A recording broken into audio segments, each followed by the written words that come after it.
Bonjour et bienvenue dans ce nouveau coaching live. La question du jour est la suivante. Comment gérer l'échec? Vous voyez que c'est une question super importante qui se présente à nous un jour ou l'autre, voire pendant plusieurs jours. Et c'est important de savoir ce qu'il en est vraiment. Alors la première chose que je voudrais vous dire, c'est que l'échec n'est pas lié à votre personne. Vous n'êtes qu'un des éléments, peut-être, de cet échec. C'est-à-dire qu'il faut oublier de croire que nous sommes en contrôle de tout. C'est absolument faux.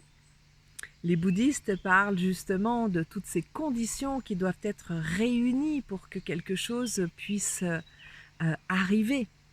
Donc ça veut dire que vous n'êtes pas le maître tout-puissant de tout ce qui arrive sur Terre et tout ce qui arrive dans votre vie.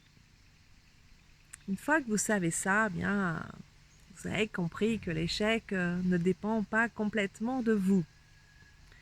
Donc en fait, il faut comprendre, donc la première chose, que nous ne sommes pas maîtres de tout, que nous ne sommes pas en contrôle de tout ce qui se passe, mais deuxièmement aussi que cet objet-là, ce qui a raté, n'est pas vous. Et avoir cet espace entre les deux, ce détachement. Votre valeur n'est pas liée à la réussite ou à l'échec de ce que vous avez entrepris.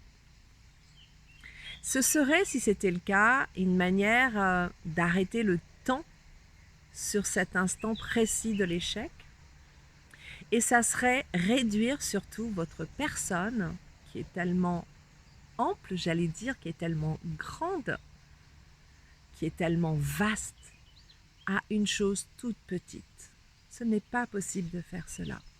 C'est pour ça que c'est important de prendre cette distance entre soi et ce que l'on a raté, avec son échec, ou ce qui est jugé comme tel. Et donc la troisième chose, c'est un regard que l'on porte sur soi quand on dit c'est un échec sur soi et sur l'objet de son jugement. Dès qu'il y a un jugement, il n'y a plus de bienveillance. Dès qu'il y a un jugement, il y a une sentence.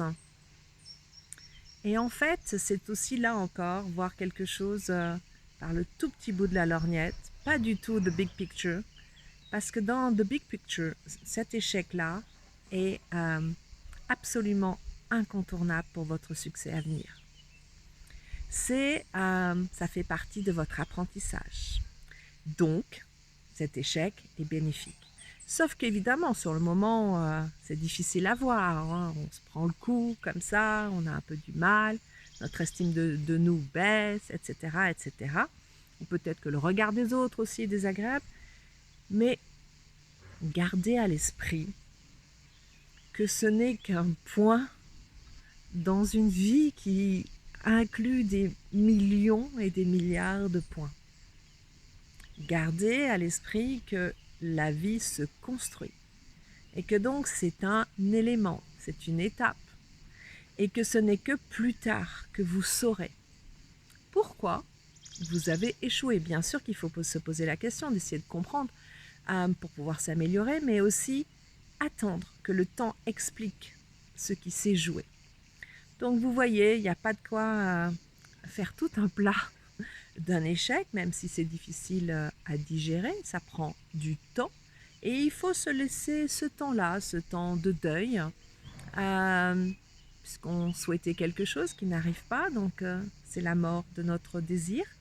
Il faut donc prendre le temps de passer ce petit deuil et être tendre avec soi-même. Je vous souhaite une très bonne journée et profitez bien. À bientôt.